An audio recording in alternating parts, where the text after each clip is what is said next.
Well, good morning. Hopefully everybody can hear me now. Fabulous. I've gotten the two thumbs up and I'm ready to go and I'm excited about being here this morning. So on behalf of Women in Engineering, I'd like to welcome you to the online live chat. My name is Pam Jones and I'll be your host today. And the theme of my talk today is, for where your treasure is, there your heart will be also. STEM, which is science, technology, engineering, and math, community outreach. And I have many places where my treasure is stored. First is my family. And my family is my biggest treasure. I live with my husband and two children in a town outside of Baltimore, Maryland, here in the U.S. And I really love my community, which is one of my treasures. When I graduated with my second degree, which was in information systems management and computer science, I was recruited by IBM to work in the office in Baltimore. And I worked in a beautiful building with breathtaking views of what is called the Inner Harbor. And this area is gorgeous. It has some posh shops and plush hotels. The harbor itself is lined with boats and yachts that are owned by some of the most affluent people in Baltimore. And I loved working at this building, and I was proud to bring my clients to the IBM building to discuss any of the solutions to benefit their business. But there was one thing that kind of got to me, and that was when I would leave the office late in the evening, I would see these poor souls covering themselves with large cardboard boxes over the city's steam grates, and they would do that so that they could keep warm during the night. And I just couldn't believe that there was not a better way for us to take advantage of these human beings as a resource to better humanity. So determined to do something about this, I worked with various groups in soup kitchens, and I fed the poor, and I also went on outreach to also help these homeless people. Now you may be wondering, well, how I got to this point, so hold on, because that's coming. So I'm going to tell you how I got into STEM and STEM outreach. So after years of working with the homeless and the working poor, I started thinking about ways that I could fix the problem. And there's a saying that goes, give a man a fish and you'll feed him for a day. Teach a man to fish and you'll feed him for a lifetime. So after feeding so many people, I thought I'd change my direction and focus on breaking the cycle of poverty. Since I work in STEM field, IT person, I gravitated naturally to the thing that I was familiar with. And I started working first in a program through my employer that works with kids in the inner city to prepare them for college. And it's a great program. I mean, it's a concept that has been so successful, and I wish other companies would adopt this. But when the kids or the young adults, I keep calling them kids because they look so young to me, but because I'm an older lady. But when they successfully complete the program, my employer pays for their college tuition and their books and their fees. And we work with the kids through high school in ensuring that they have all of the foundation, the basics that they need to be successful in college. And it was great watching these young people be successful and break away from some pretty dire conditions.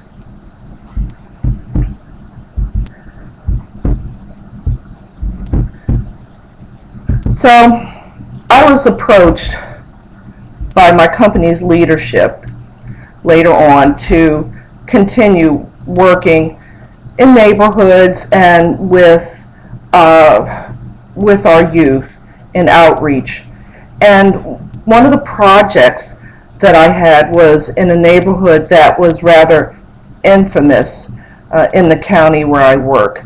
And this neighborhood epitomizes kind of what you think of when you hear the word inner city.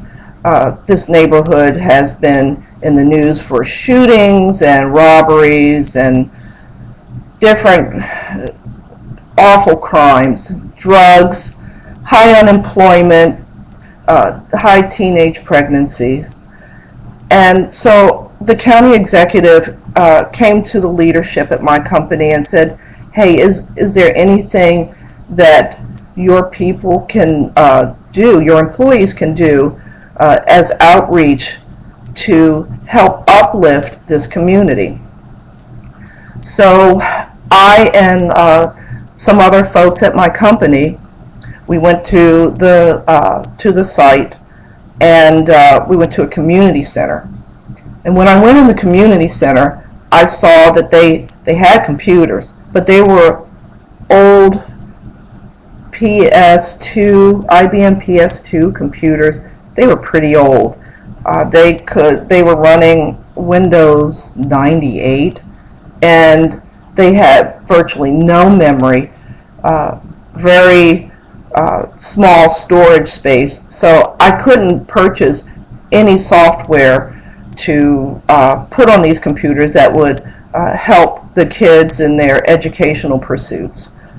So I went to our vendor and that supplies our company's computers, and I begged them, could you please just give us a printer, maybe a couple of computers to start.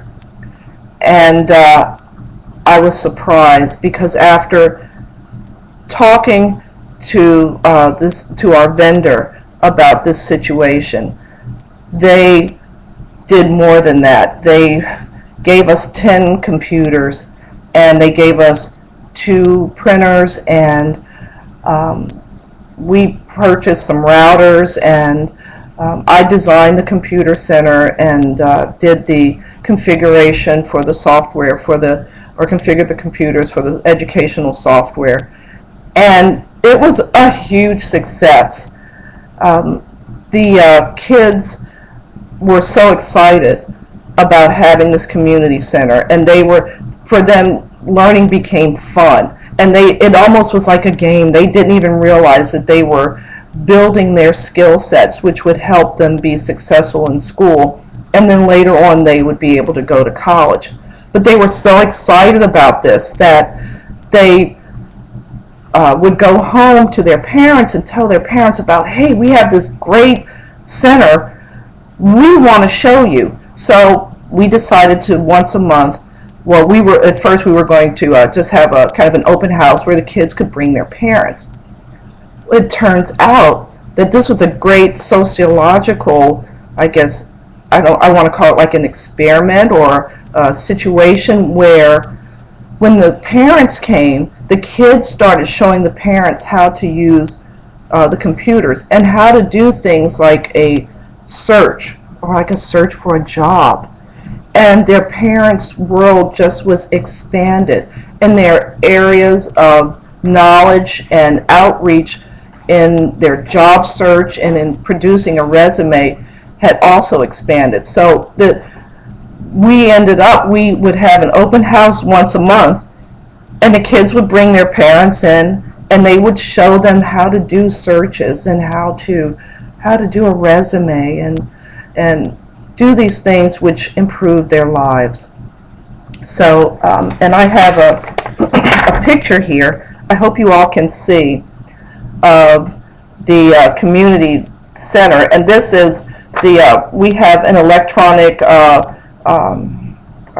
kind of a display which is tied to one of to the instructor's computer, and the instructor can put information and lessons plans on this display, and then the kids, I guess you can't see the computers in the background, but the kids can then begin doing work and other things while this is being displayed from the instructor's computer. And it has been a phenomenal success.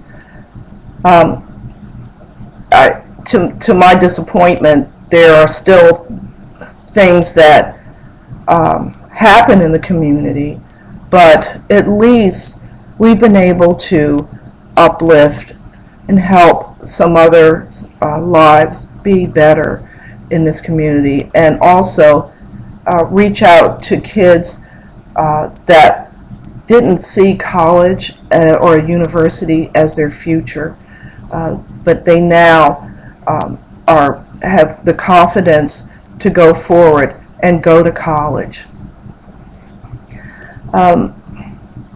So a little bit about my background. Back in the day, I got my first degree in psychology because, I guess as you've probably figured out by now, I really wanted to go out and save the world, and that truly is my calling. I get so much gratification from doing that. But when I got out into the world, I started seeing that some of the programs which were funded by grants, that maybe next year they wouldn't be funded, or maybe all this work that you will have done would just go away. And I started to realize that maybe the world didn't want to be saved. So I rethought my career choices, and I had gone to a contracting company, and they sent me to a company that had IBM mainframes. And so I started out doing this, key punch on 80 key cards, where they had like 80 character card. And so I would do the key punch, and they would put it through this type of machine, which was an IBM, I believe this is IBM 4341. And back in the day, this manpower would have been more than achieved on your laptop. But we thought this was the best thing since sliced bread, and I thought that computers were so cool to be able to rapidly do these computations. So I lucked out and had a manager that ended up being my mentor, and he is the one that encouraged me to go back to school for computers in computer science. And he would give me little challenges, and he would say, well, gee, if you take these classes and you do well, then we'll move you into being a computer operator. And I did it because I wanted to show him that I was the stuff that he thought I was made of. And I also wanted to see if he was a man of his word. And it turns out that he was. He kept his promise at every angle. And so then I continued going to school, and at every stage he would move me up all the way up to the point where he said, yeah, if you continue this, I'll even let you work with our folks in writing Fortran programs. So it goes to show you how long ago that was. But and all that to say, after I graduated, I then went to I was recruited by IBM, and that kind of started that was the start of my career, and also the start or the calling for me to help people in the community. So I digressed a bit, but so anyway, some of the other work that I do is with programs such as national programs like Discovery, and Discovery is really cool. You don't have to be in a computer science person or a computer engineer. You can be any type of engineer, mechanical, civil, in any of the engineering disciplines.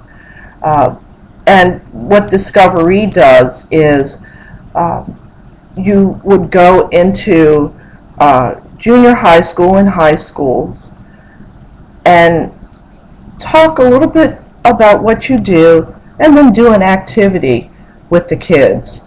One of the things that we have for I Changed the World, I Am an Engineer.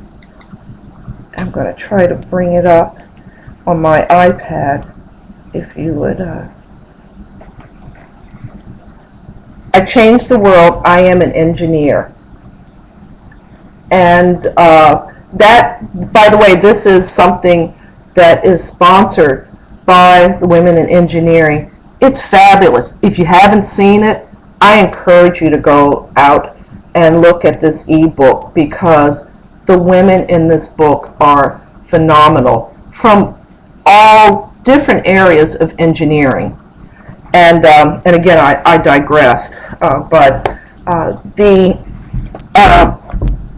in this Women in Engineering, I Changed the World, I Am an Engineer, you'll see a picture of me with a group of kids with balloons. And you may wonder, well, gee, what does that have to do with engineering? Well, I taught the kids about, or we built a web page. I taught them about real estate, about how you only have a certain amount of room to get your message out there and tell the world what it is that you're all about. So the kids learned about real estate, but they also had a chance to reach out to the community, and they did that by tagging the ends of the balloons with a link that people could sign on to when they found the balloons, and just say, hey, this is how far the balloon went. I am John Doe from Baltimore, Maryland, and so the kids got a chance to see how far their balloons went, and also had a chance to invite others to view their page that they had built. So it was cool. It was a cool exercise to do with the kids. So anyway, that's some of the things that we do, or that you can do in Discovery. You just take your particular area of expertise and go out there and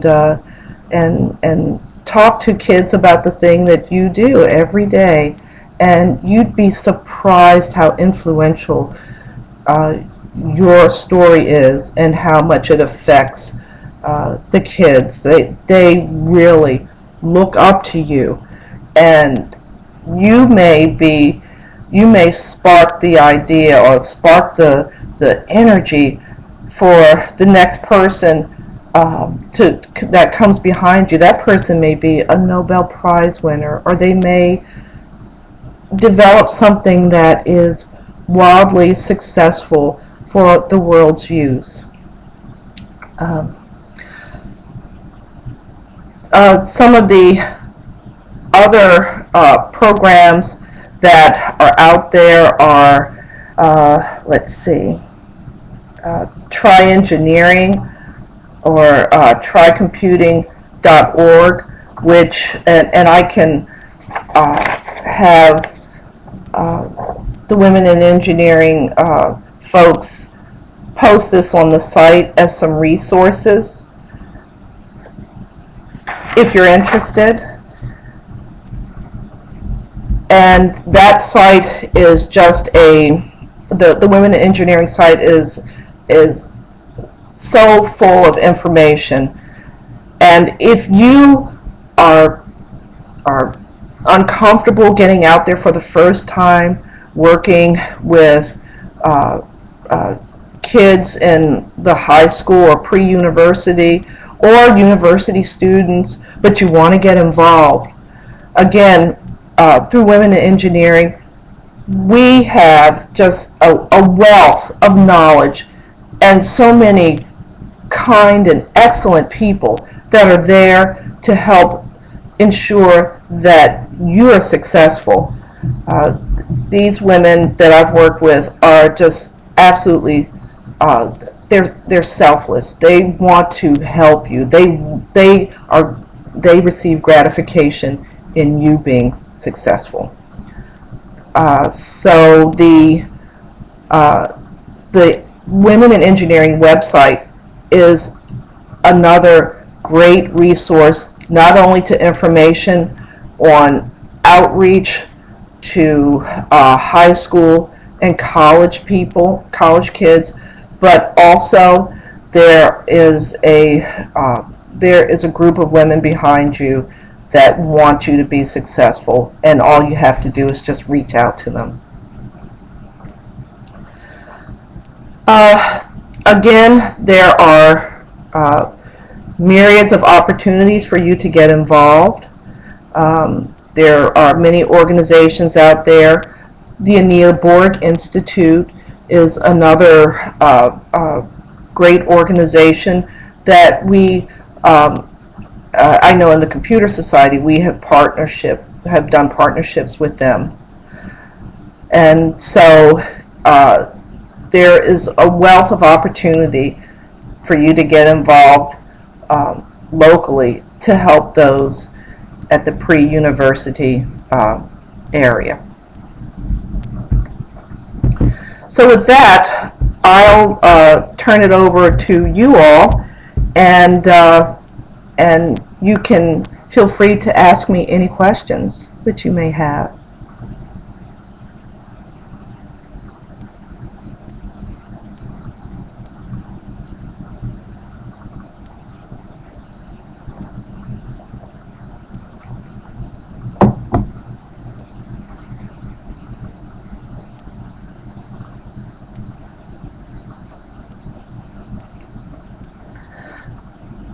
So while we're waiting, and I hope you all can hear me.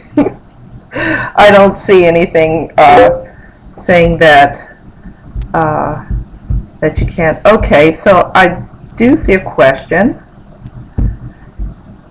My involvement with Women in Engineering. I currently am the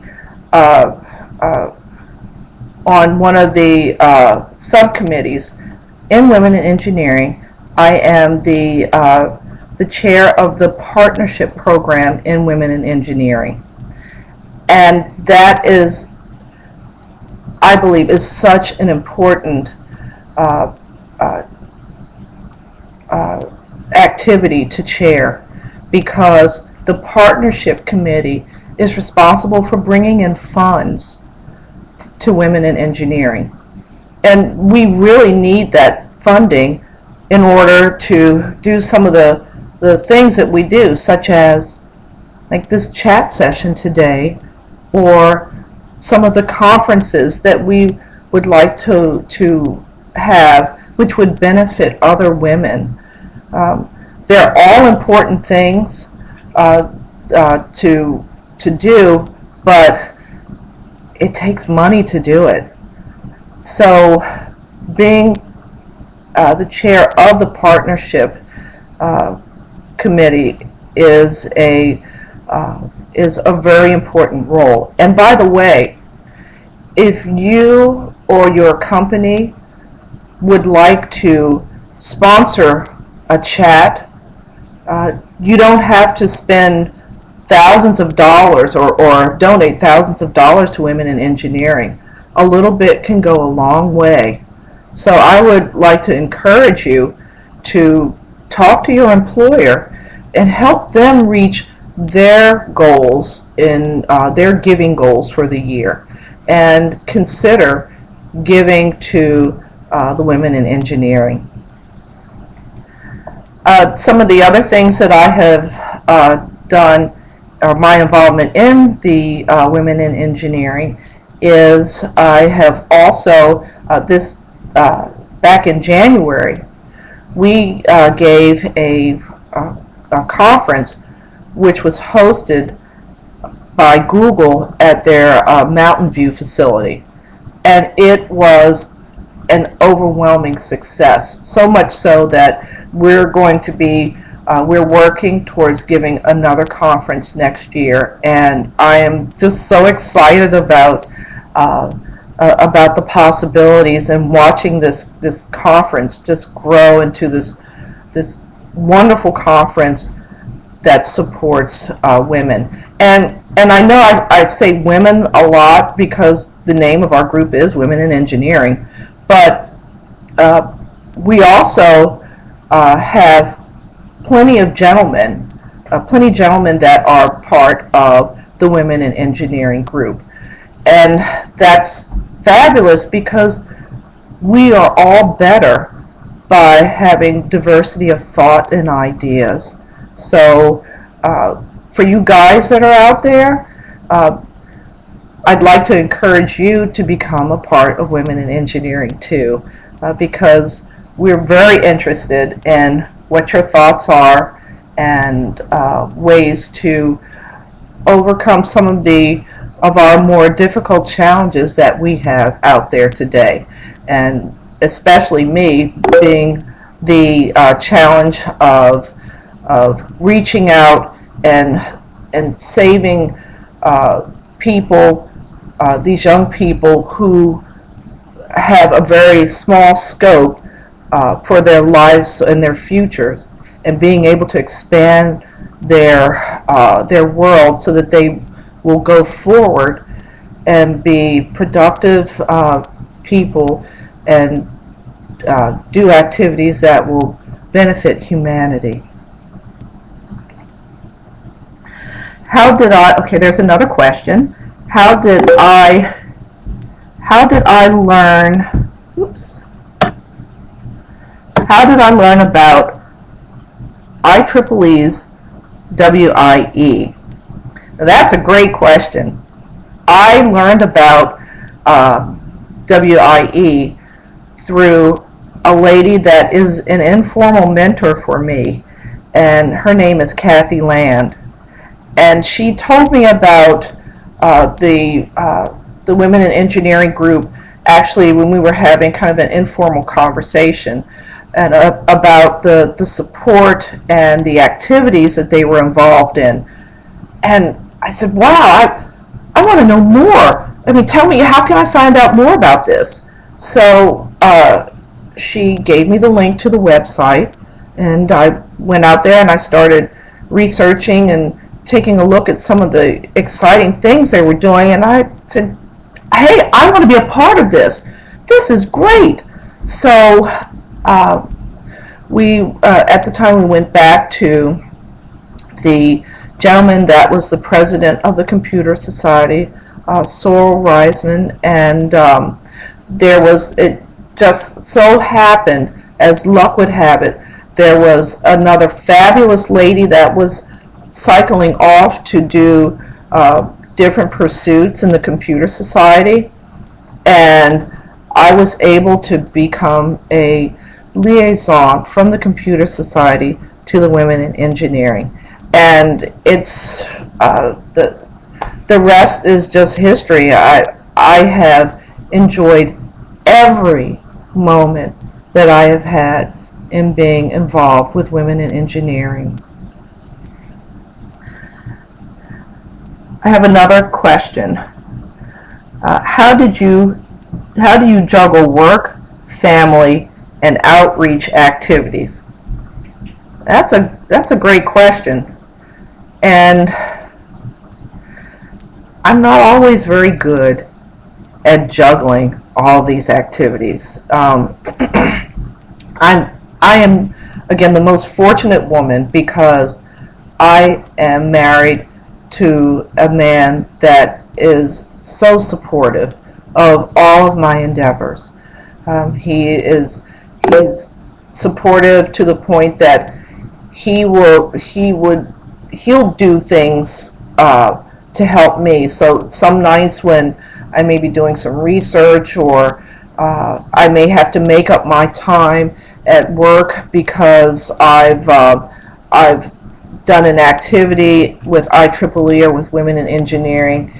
He'll do things like he'll cook. He's a good cook too, and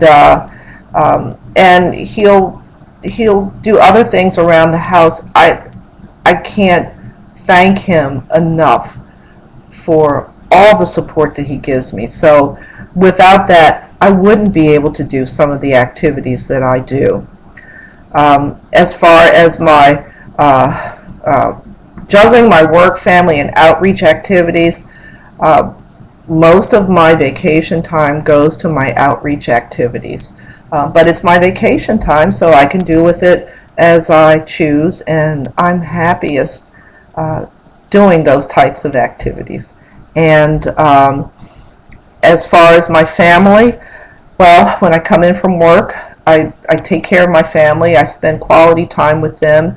And then late at night, typically around 10 or 11, when everybody's gone to bed, is when I start working on my other activities, such as pulling together plans or doing developmental work for the community, whatever it is that's required. Around 11, between the hours of 11 and 1 is when I'm most active. And that's okay. I'm energized by that. And that's how I personally handle all these different things: family, work, and outside. Okay, I have another question. What is the best advice you have ever received in your profession?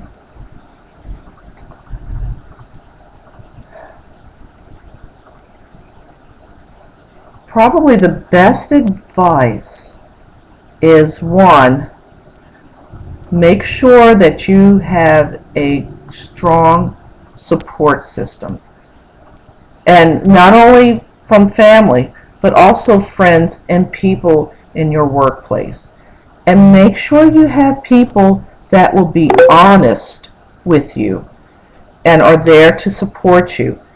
And by support, even if you make a mistake and you do something that's dull, those people are still there to help you pick up the pieces. So they support you through thick and thin. They're in your corner even when everybody else may not be, and when your corner is not a popular place to be. So I have another question. When you have to make choices, example, going from IBM to outreach, what do you take into consideration? Well, there are quite a few things. I take into consideration first how it's going to impact my family. Like I said, one of my treasures is my family, and that's where my heart is. My heart is with my family. So before I do these endeavors, I talk to my family and to find out how it's going to impact them. And then there's only 24 hours in a day. So many times I would have to decide, well, what am I going to let go so that I can do this particular endeavor? And just weighing everything, putting everything together, and taking everything into consideration, how it's going to affect my job also, and then making a decision. Okay, I have another question. What is your most gratifying career achievement? Oh, now that one I don't have to think about. And earlier in my discussion today, I talked about a program that my company had where we mentored inner city kids.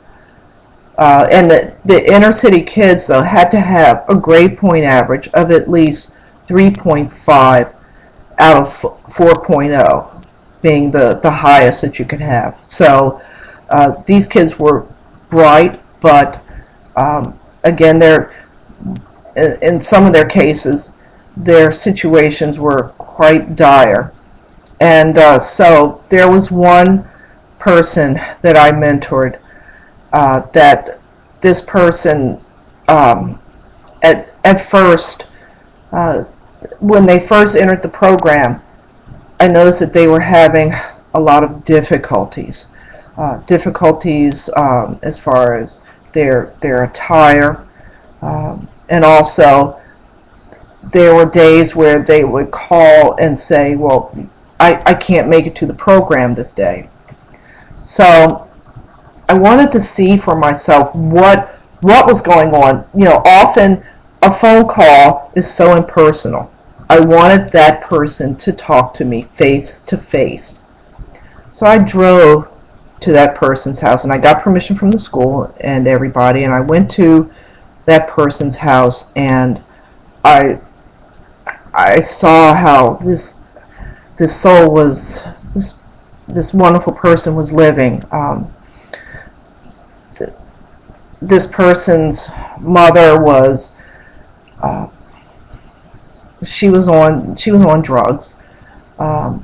This person had 4 siblings, so including them, there were 5 young kids that were not being taken care of by their mother, but they were being cared for by this person. So my mentee was the mother, the father, the everything, the cook. They made sure that the kids did their homework, that they were dressed in the morning. This person did everything. So making sure that this quality person who had to do all of this and still maintained actually this person had a 3.75 grade point average. I found it so gratifying to watch this person be successful through the program, then become receive a scholarship from the Meyerhoff Foundation in addition to Northrop Grumman, and go through college, and then go on to just be a success. That has got to be the most gratifying thing that I have ever seen in my career. I have another question. What words of advice would you give to young female engineers when you meet them?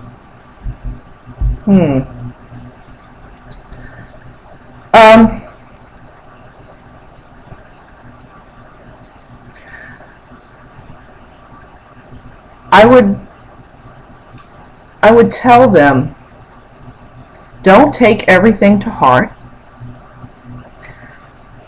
That, at least in my case, where the demographics were so very different where I worked in my job. Sometimes people can say and do things which, they can be a little rough around the edges. But my advice would be, don't take everything to heart. Always strive to be excellent. And don't work for jerks. Don't be with people that don't appreciate you. And get a mentor.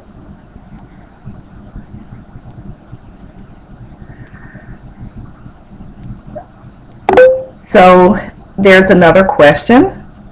If you look at your career so far, would you say you made the right choice? Yes, yes, and yes. I love what I do. As far as the things that I do in my profession, I am a lead software engineer at Northrop Grumman. And now I primarily support the business side of the house.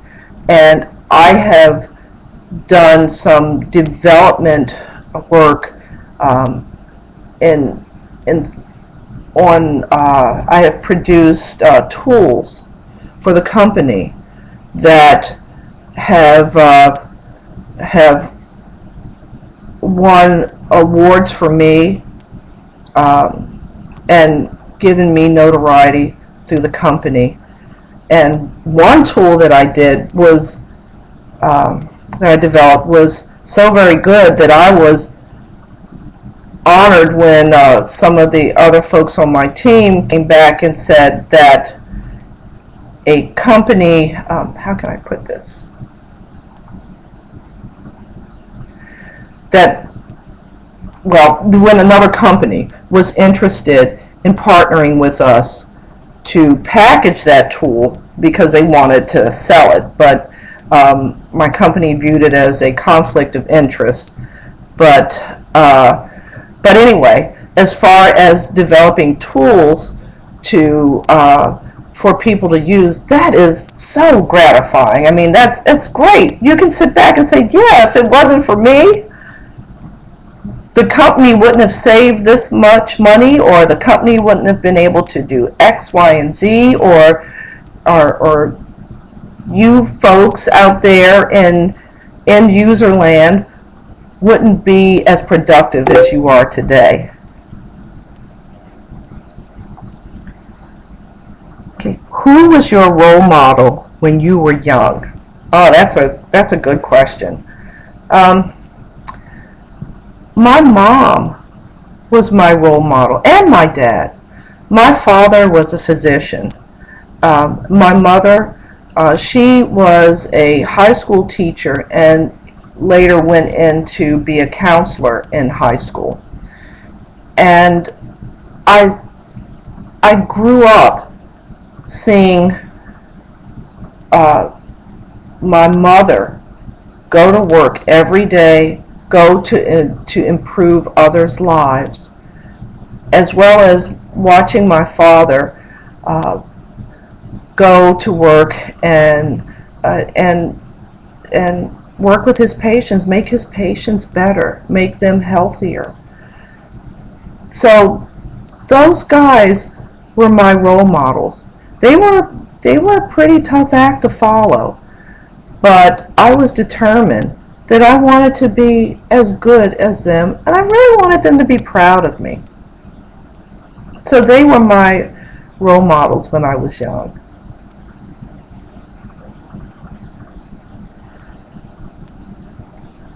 So going back to some of the ways that you can be involved in STEM.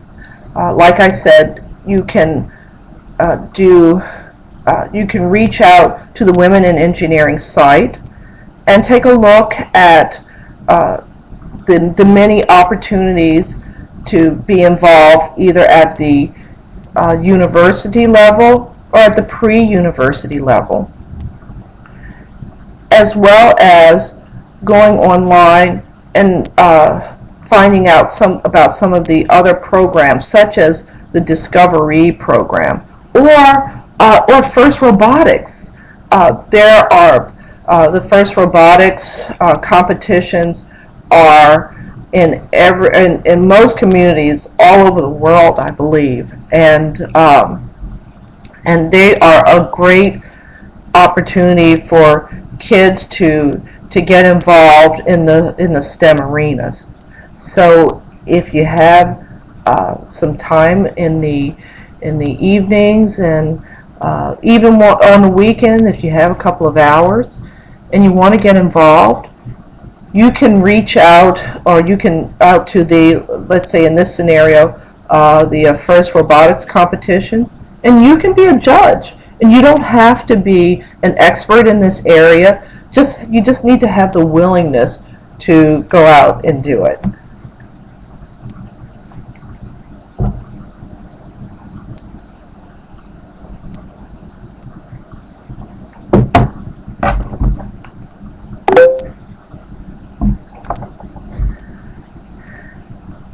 Okay, so I see we have about 5 minutes left in this session today.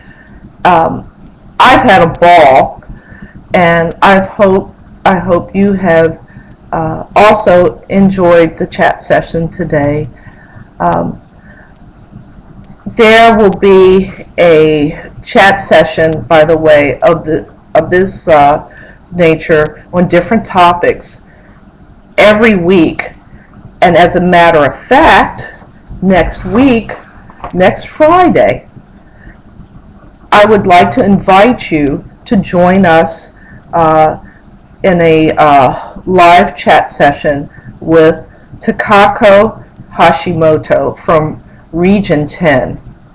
So it should be very informative and, again, quite enjoyable.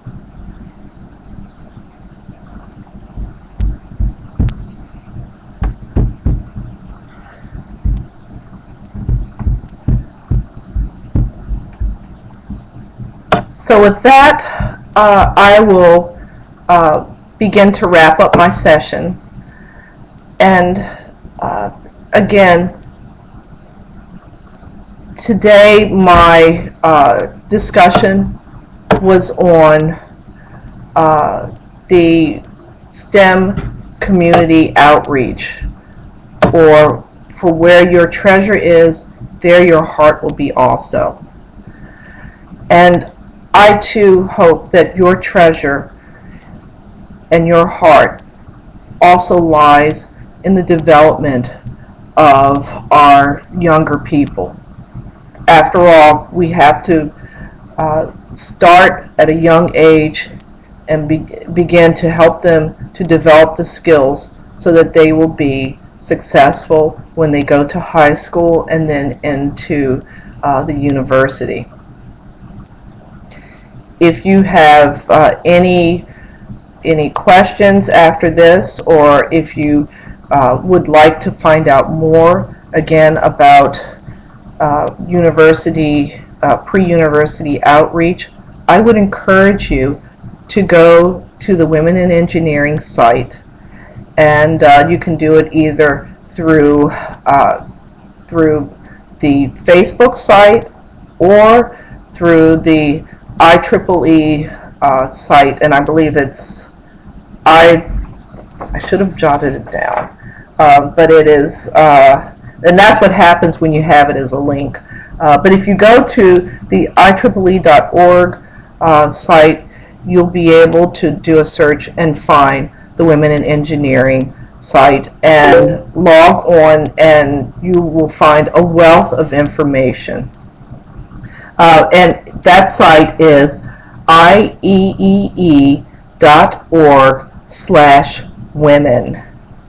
And I'll repeat that, IEEE.org/women. Okay, so I want to thank you again, and I want to wish you all a great day, and I hope you join me in helping our young people fulfill their life's passion and invite some talented souls into engineering.